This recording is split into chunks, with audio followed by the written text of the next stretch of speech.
Aí.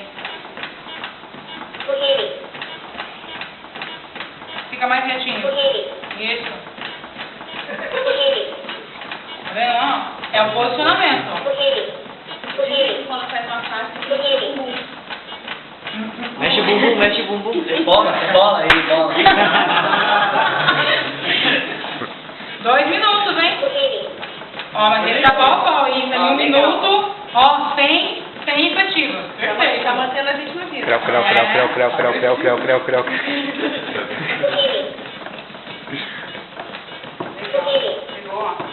É sentir o ritmo mesmo. Vai, garoto, você tá quase lá.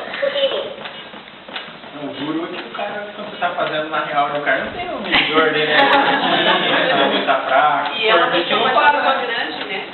Ele tem que fazer mais rápido, porque você tem uma janela do que você perdeu de massagem. Sabe, quando você faz as compressões em 100 minutos, você exerce uma pressão de 10 por 4 no passeio. 100 por 40, você faz repetitivo, que a pressão o sangue circule. A gente eu trabalhei numa unidade cardiológica, a gente fazia massagem sincronizada, cardíaca e abdominal, para mandar os membros inferiores, no perfil. Idade que tem literatura.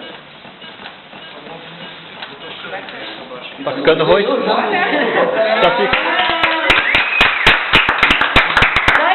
Tá ficando roxinho. Quem é a próxima vítima? Quem que é o próximo?